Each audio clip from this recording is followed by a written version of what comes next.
All right, welcome to this daily sidereal forecast for May 29th through the 31st, the weekend. My name is Athen, so let's go ahead and look at the chart transits.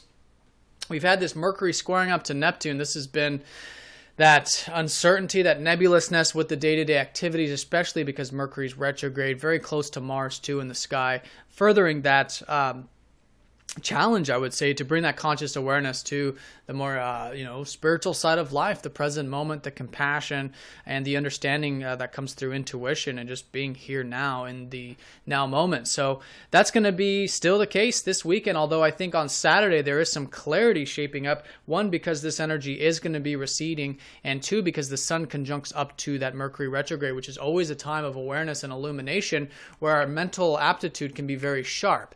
Now, the key here is because we have two aspects.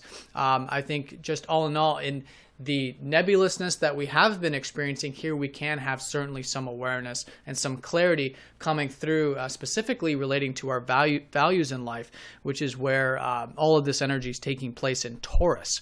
Now, this weekend is a weekend of relaxation. At least I would strongly recommend it, specifically Saturday and Sunday, when the sun squares up to Neptune. This is always when our vital life force energy, which is the sun, our prana, comes down into a receding state. Now, the energies are high because we're in this gibbous phase of the lunar cycle, coming up to a full moon on Tuesday. But with this aspect, with this Neptunian aspect, with the energies low, it's important that maybe we do take some time out, get some of that rest and relaxation, maybe take a weekend off from the day-to-day experiences. Now, with that being said, with the lunar cycle in particular, the moon is going to be in Virgo Friday and Saturday, so it's all good, all green light ahead for self-improvement, for organizing, especially things around the home and things relating to our sentiments, which is the moon. But the moon is shifting into Libra here on Sunday, gearing up for that full moon in Scorpio. So here on Sunday, I think with the shift there and leading into Scorpio, we'll start to feel those scorpionic energies, which is, again, the depth, the truth, and really connecting to the elements of life that are really meaningful to us. I think with Libra, it might take on the relationship side of things leading up to it. So I think on Sunday would be really good for all relationships, especially, again, relating to those with or around home and family, which is the moon's energy. So that's the general energy, I think, all in all, too, with the sun trending up to the north node.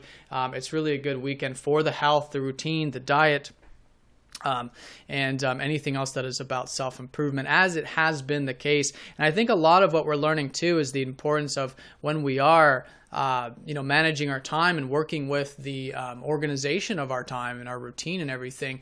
It's finding that it's important to schedule the time to take some relaxation, to take some of that meditative time and spiritual time and alone time. And this is certainly the weekend that's going to be highlighting that. And of course, through all that, we do get that clarity. That's just the natural energy of Neptune, which is the uncertainty mentally, but certainly through the intuitive and spiritual connections that we have, we can see the truth and see exactly what we might be seeking at this time. So on Friday, I think the moon elements are they're a little challenging actually on Friday, especially with Mercury still squaring up to Neptune here.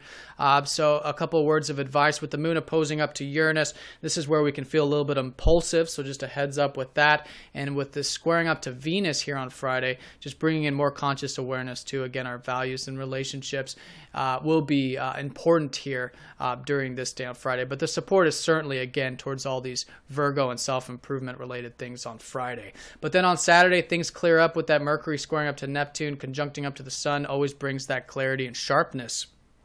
And good for self-expression too, especially in this if it's in this Neptunian way. But no lunar aspects on this day, so I think the forefront will be the self-expression, again, relating to the Tauran or value area of life. Now on Sunday, we do have actually all nice lunar aspects. The moon will be trining up to Neptune, sextiling Pluto, squaring Jupiter, which is actually positive because it's a benefic, but just making sure we don't go to any extremes there with optimism or expansion, but keeping things balanced. And that's certainly the lunar energy of Libra, keeping things nice and balanced and harmonious in our life. internally, with our feelings, which is the moon in Libra. When we have inner balance, we have inner peace, and again, it's very Neptunian in nature right now, then naturally it will transpire in the outward. So I think that's going to be the key highlight there, but certainly a time of working towards still all this self-improvement stuff. So all in all, I think this weekend, certainly the Virgo energies are highlighted. It's all part of this life path stuff with all these aspects up to the North Node, which has been this whole year of self-improvement, health, diet, all of this stuff that is organizing and taking care of the physical elements of life. So that's going to be the key. I think the confusion and uncertainty will become less and less the case, especially on Saturday when Mercury conjuncts up to the Sun, and then on Sunday, lots of support for rest and relaxation and connecting to the meditative and perhaps alone time, but just tranquil time for the weekend. So if you guys have any questions, please let me know, and I will talk to you all on Monday. Take care.